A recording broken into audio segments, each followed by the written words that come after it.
Hey, this is Chris at Rekkid Talk, doing another episode of You Need That Rekkid. And so we're going to go into this sort of indie cult classic from 1998, Neutral Milk Hotel. The album is called In the Airplane Over the Sea. Hold this up for thumbnail purposes. And there's the back.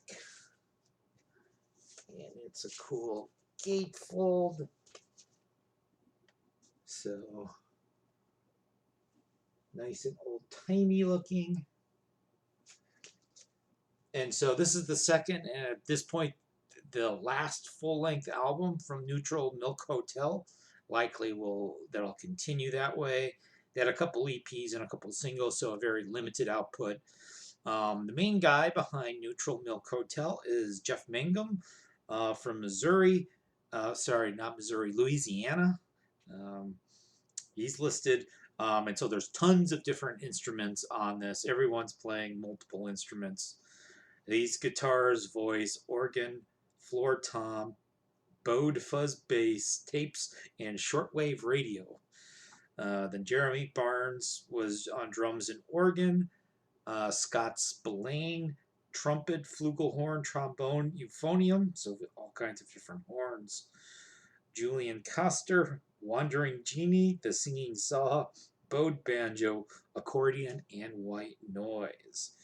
And then some others as well, visiting, playing organs, fuzz bass, trombone, saxophone, flugelhorn,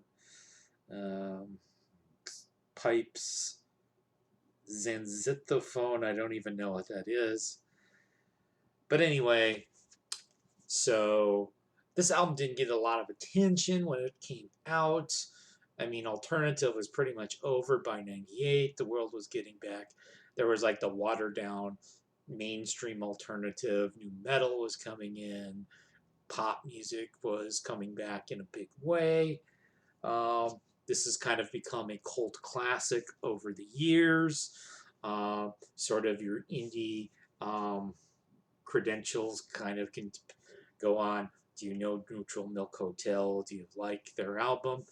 The reviewer from Pitchfork gave it a perfect 10. And it's on Merge Records. I have a repress. The represses, I think, are still pretty readily available. I just have black vinyl. I don't know if they did any colored variants on this one or not. I don't remember. There's the spine. It says absolutely nothing on the spine, nothing on the front or back cover. You have to look in the gatefold to know who it is. So how would I describe this? Well, you could roughly describe it as sort of indie folk. There's a lot of somber, serious, rather mysterious lyrics. The story of the album is that a lot of the lyrics were influenced by the story of Anne Frank. And so there's a lot of sadness and grief behind it. And people have used the word kaleidoscope. Unusual titles of songs: King of Carrot Flowers Part 1, leading off the album, and King of Carrot Flowers Parts 2 and 3, In the Airport Over the Sea, Two-Headed Boy. There's a Two-Headed Boy Part 2, which is the final. The Fool, Holland, 1945, Communist Daughter, Oh Comely. And so there's definitely some historical references that may or may not be about the Anne Frank story. A lot of these songs tend to start in a fairly mellow, hushed, folky way, and then these brass instruments and keyboards and hand saws, the handheld instruments will come out. The songs do kind of tend to pick up on a crescendo as you get later and later into the album. And so who would like this album?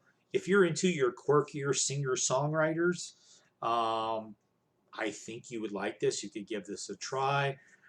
There's definitely sort of an Americana tinge to it. So if you're an Americana fan, I could see you liking this as well. Some of the comparisons are to some of the other sort of 90s critics' favorites.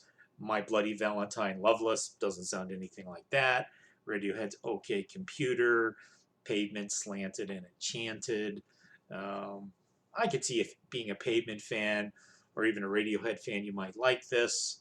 Actually, I'm fans of all those things I said, but I think this would be something you could seek out. So again, Neutral Milk Hotel in the Airplane over the Sea.